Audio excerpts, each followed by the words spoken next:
amores, tudo bem? Eu sou a Mari Dias e sejam muito bem-vindos a mais um vídeo aqui do canal. E hoje a gente vai falar mais uma vez sobre The Owl House aqui nesse canal. Recentemente, a Dana Terrace, que é a criadora de The Owl House, postou no Twitter dela que ele já tem uma data de estreia para os novos episódios de The Owl House e que já tá tudo pronto, já tá tudo certo e que ela só tá esperando o ok da produção para ela poder divulgar. E como ela disse nesse tweet que a série vai voltar antes do que a gente imagina, eu pensei que ia ser uma boa coisa se a gente parasse aqui e repassasse todas as pontas soltas, mistérios e storylines ali que ficaram em aberto no final da primeira parte da segunda temporada, para que a gente já esteja prontinho e saiba o que esperar para os próximos episódios. Então, antes de mais nada, se você gosta de The Owl House e se você gosta de conteúdo sobre representatividade LGBTQIA+, já se inscreve aqui no canal, deixa o like, ativa o sininho e bora pro vídeo.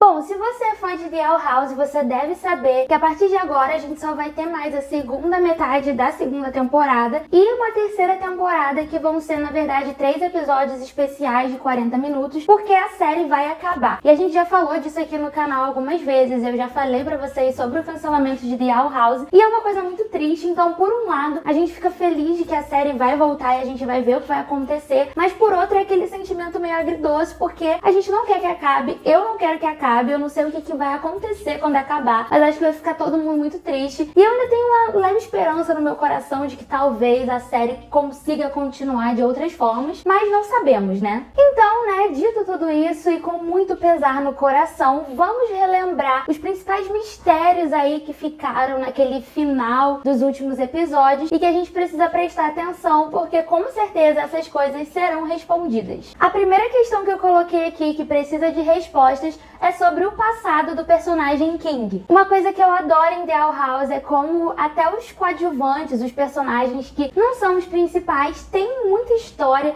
e tem muita coisa acontecendo ali por detrás de cada um deles. E o King é um belo exemplo disso. Inclusive, Chico! Inclusive, em muitos momentos ali dá pra entender, ou então a gente pode até esperar que muitas dessas histórias secundárias, na verdade, vão se ligar numa história maior. Inclusive eu fiz um vídeo aqui nesse canal de teoria e depois que você acabar esse você pode ir lá conferir. Mas no episódio Echoes of the Past a gente conhece mais sobre o passado do King. Ele sempre disse que ele era uma espécie de rei dos demônios.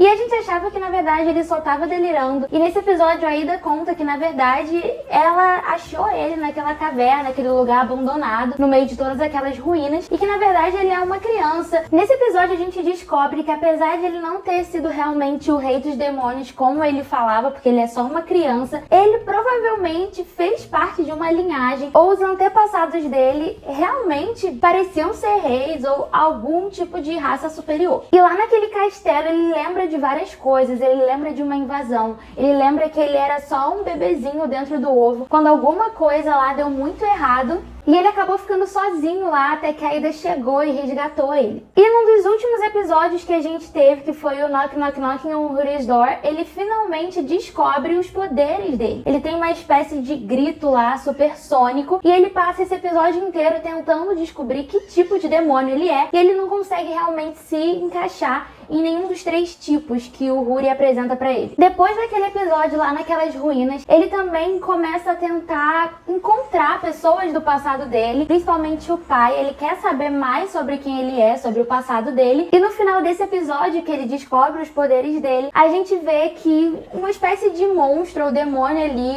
um homem que parece muito com o King, deixa uma carta pra ele que o Huri acaba engolindo e a gente não sabe, a gente não tem mais notícias a respeito. Então só aí a gente já tem muitas perguntas levantadas, né? Como, por exemplo, o que estava escrito naquela carta? Se aquele cara é realmente o pai dele? E se era, por que ele ficou tanto tempo sem tentar ir atrás do filho? Ou se ele estava indo atrás, mas ele achava que o King estava morto? E por que aquele lugar que eles moravam foi invadido, né? E principalmente principalmente, o que eles eram, né? Eles eram reis, então, se eles eram reis, por que ninguém realmente lembra deles? Então, várias dessas perguntas vão sendo criadas. Como eu já falei, eu tenho a teoria de que tudo isso acaba se entrelaçando com a história do Imperador Belos, mas aí são teorias, tem muita gente que tem muita teoria a respeito disso, mas com certeza essa é uma das maiores perguntas para os próximos episódios de The Owl House. Todo mundo quer saber a origem do King, quem é aquele monstro que apareceu e o que vai ser daqui pra frente. Outra questão que provavelmente vai ser resolvida nos próximos episódios é em relação aos poderes da Ida e da Lilith. É importante lembrar que ali no final da primeira temporada, a Lilith acaba dividindo com a Ida a maldição da coruja, e a partir de então elas duas têm que lidar com aquela fera lá dentro delas, e elas também perdem a habilidade de fazer magia naturalmente. É nesse ponto que elas começam a ter aula de magia com a Luz, que já fazia magia de uma forma diferente, até porque ela não nasceu bruxa, e ela começa a ensinar pra Ida e pra Lily como é que ela faz as coisas. Na segunda temporada a gente tem um episódio que a mãe delas aparece e acaba tentando ali ajudar, mas só causa uma grande confusão, e depois disso a Lilith vai morar com a mãe e a Ida continua ali tentando lidar com a maldição. Então, bem ali nos últimos episódios, a gente tem um episódio em que a Ida acaba quase que fazendo as pazes com a fera dentro dela e começa a aprender mais sobre como realmente transitar entre ela e a fera. E quando acabou, ela tava num formato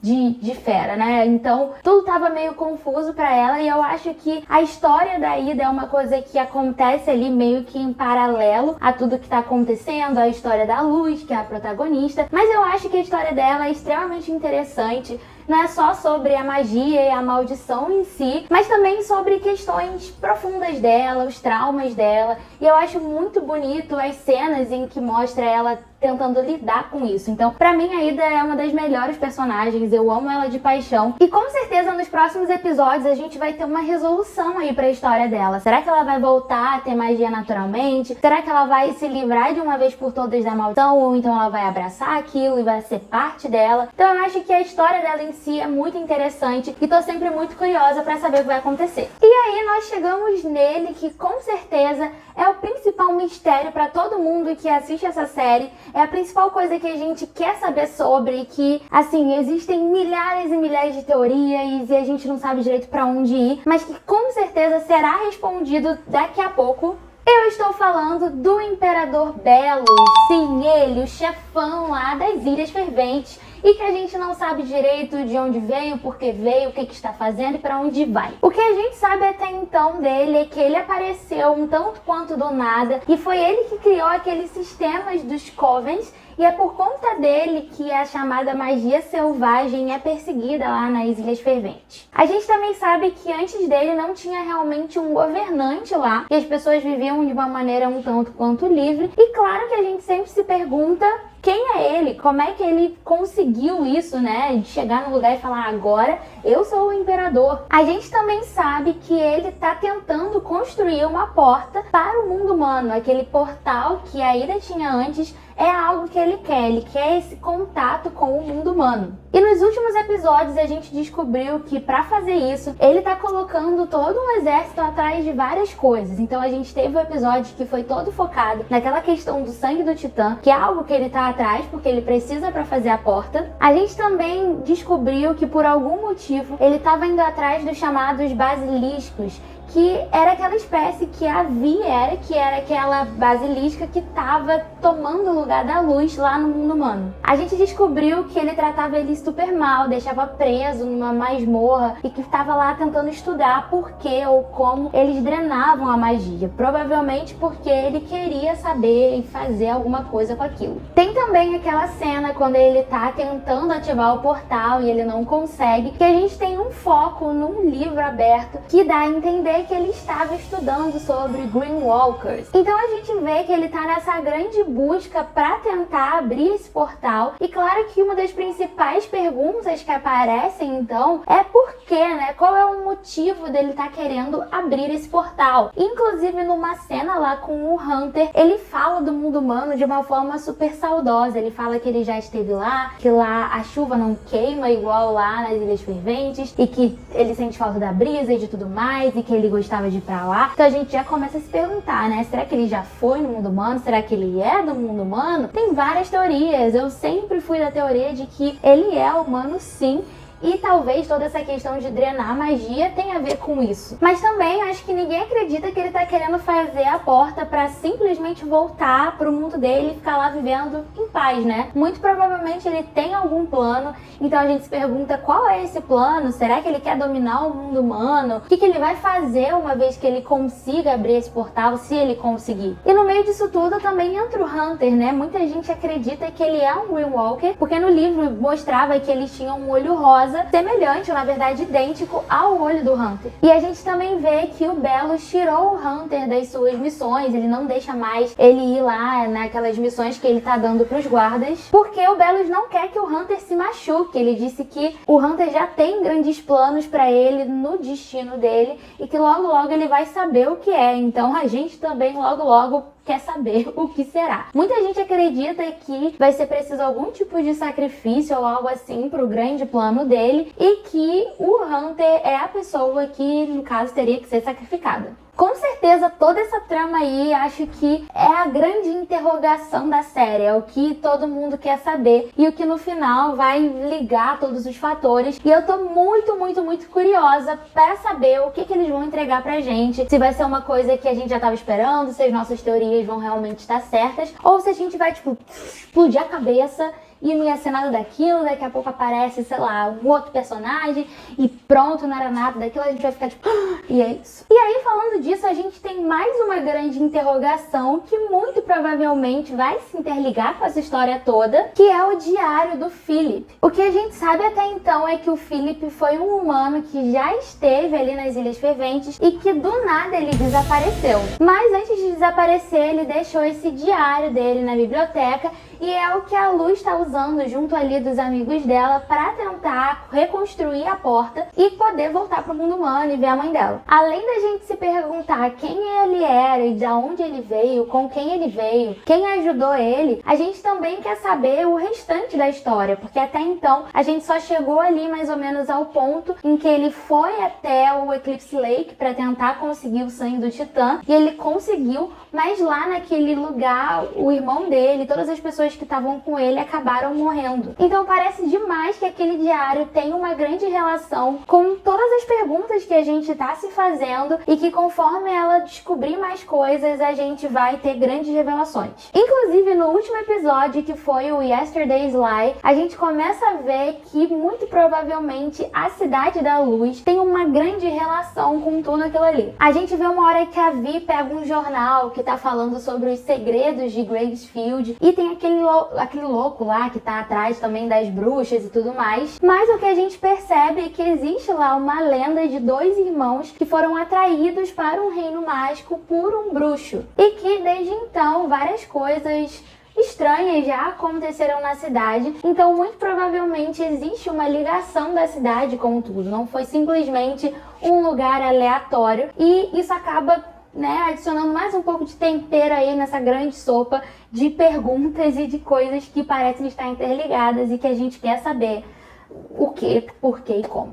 A gente já tá caminhando pro fim, então antes de mais nada eu quero perguntar pra você qual é a sua teoria preferida de The Owl House. Deixa aqui nos comentários. Qual é a teoria que você tem ou então você ouviu e que na sua cabeça faz super sentido e que pra você com certeza é o que vai acontecer aí nos próximos episódios. Vamos todo mundo deixar aqui documentado nos comentários e depois, quando os episódios voltarem, a gente for analisar episódio por episódio, a gente sempre pode voltar aqui nesses comentários e ver se a gente estava certo ou se a gente só tava viajando na maionese. Bom, então o nosso último ponto, nossa última grande pergunta é por que essa moto tem que ficar passando de um lado pro outro? Gente!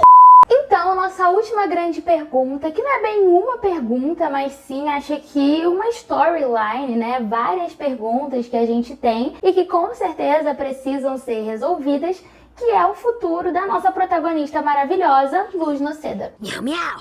Afinal, ela é a nossa protagonista. Acho que às vezes tanta coisa acontece na série, tem um enredo, na verdade vários enredos tão bons que a gente nem lembra tanto assim que a gente tem uma protagonista, mas ela é a protagonista. E um dos pontos ali na história dela, com certeza, é o casal mais que adorado, Lumit, que é ela, Luz, com a Emmett, que também é o meu grande amor. A gente só teve até então 2 episódios nos quais elas estavam namorando, né? A gente teve um que foi quando houve o pedido e elas começaram a sair juntas, e teve o episódio do Eclipse Lake, que também foi muito legal ali pra narrativa delas. Inclusive, se você tiver interesse, eu já fiz um vídeo aqui no canal sobre o desenvolvimento delas. Eu falei de todas as cenas delas e como tudo foi se desenvolvendo, então dá uma conferida, eu vou deixar aqui no card. Então a gente pensa sobre esse relacionamento e pra onde que o desenvolvimento dele vai, né? Se vão ter mais episódios fofinhos, igual foi o do Eclipse Lake, ou se a gente vai ter momentos de tensão. Eu acho que o meu coração não vai aguentar. Se tiverem momentos de tensão, eu vou chorar, mas muito provavelmente vai ter, né? Porque é uma série que geralmente nas séries os autores põem, né, coisinhas ali pra dar aquele momento da gente, não, elas vão terminar, né? Tem que ter, é assim que se faz uma série. Mas assim, não sei se estou preparada. E aí, né, isso a gente pode linkar, inclusive, com a promessa da Luz pra mãe dela. No último episódio, ela prometeu pra mãe dela que uma vez que ela conseguisse voltar pro mundo humano, ela ia ficar lá, ela não ia voltar de novo para as Ilhas Ferventes. Então, eu acho que se algum conflito vai surgir, vai ser a partir disso, sabe? Muito provavelmente a gente vai ter aquele episódio em que ela vai se perguntar, tipo, será que eu volto para casa? Mas e aqui, eu gosto tanto de ficar aqui, os meus amigos e a Emmett. Então talvez a gente possa ter uma daquelas cenas ali de separação que só de pensar já começa a me doer, sabe? Eu já começo a ficar meio, não, pelo amor de Deus, com elas não. Porque elas são tão lindas e tão fofinhas que eu acho que, eu não sei, eu vou chorar. E aí, claro, a gente se pergunta, né, se a Luz vai ser capaz de construir a porta, se ela vai conseguir desvendar ali todos os segredos e o que é realmente preciso para construir aquela porta. E se com tudo que tá para acontecer aí nas ilhas, qual vai ser o papel dela no meio disso tudo? Muita gente também se pergunta se ela vai conseguir um palismã e qual vai ser o palismã dela. Se ela vai conseguir ser uma bruxa completa, ter total domínio ali daquela arte das magias e tudo mais. E se isso acontecer, como é que vai afetar a promessa dela de voltar pra casa, né? Então, a gente sempre se pergunta, será que ela vai ficar lá de vez? Será que ela vai voltar pro mundo humano? Será que ela vai convencer a mãe dela poder transitar entre os dois? Então, assim, muitas perguntas mesmo em torno da nossa protagonista Luz e qual vai ser o caminho e o desfecho aí dela. Pois é, gente, espero muito que qualquer que seja o desfecho da Luz, qual vai ser o arco dela, envolva Lumit continuando. Eu acho que a essa altura do campeonato, com tanta gente gostando tanto desse casal, é meio sem sentido a gente pensar que talvez elas não fiquem juntas. Eu acho que eles não fariam isso. Talvez a gente poderia pensar isso se fosse um outro tipo de série, se fosse uma série adulta, uma série live action, sabe? Porque nessas séries adultas é comum tragédia, sabe? É comum acabar e a gente ficar triste demais porque o casal que a gente queria não ficou junto, ou então alguém morreu, ou só aconteceu tragédia. Isso é comum. Agora eu também tento fazer as teorias pensando que a gente tá falando de uma série do Disney Channel. Então eu espero muito que eles ainda tenham a filosofia deles da felicidade e que eles não vão partir o nosso coração dessa forma. Eu espero, entendeu?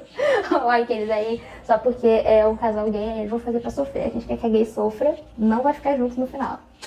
É complicadíssimo. Bom, então dito tudo isso, eu acho que a gente pode perceber que The Owl House é realmente uma série muito boa, que tem várias coisas acontecendo ao mesmo tempo. Eu acho uma série realmente muito rica, com muita coisa e que, nossa, é uma delícia de acompanhar. E acho que também podemos chegar à conclusão aqui de que estamos todos ansiosos para essa volta, mas ao mesmo tempo com o coração na mão de ver esse início do fim, né? Que vai ser a volta de The Owl House. Vai ser uma volta, mas já caminhando para uma despedida que nenhum de nós realmente quer ter que fazer, né? Quer ter que despedir, mas fazer o quê? Se você gostou desse vídeo, tem vários outros vídeos sobre The Owl House aqui nesse canal. Se você é novo, eu recomendo muito que você vá dar uma olhada no meu react de Lumit, que foi a primeira vez que eu vi cenas de The Owl House e foi focado no casal Lumit. E depois disso, meu amor por The Owl House começou e foi quando eu comecei a realmente virar fã da série. A gente tem uma playlist aqui no canal só de The Owl House com vários vídeos. Se você já é inscrito também, mas ainda não viu todos, vai lá dar uma conferida. preferida. Não esquece, por favor, de se inscrever, ativar o sininho, deixar o seu like, que me ajuda demais, e recomendar esse canal para os seus amigos, porque estamos rumo aos nossos primeiros 1000 inscritos. Uhul! Muito obrigada por terem assistido até aqui. Um beijo e até o próximo vídeo.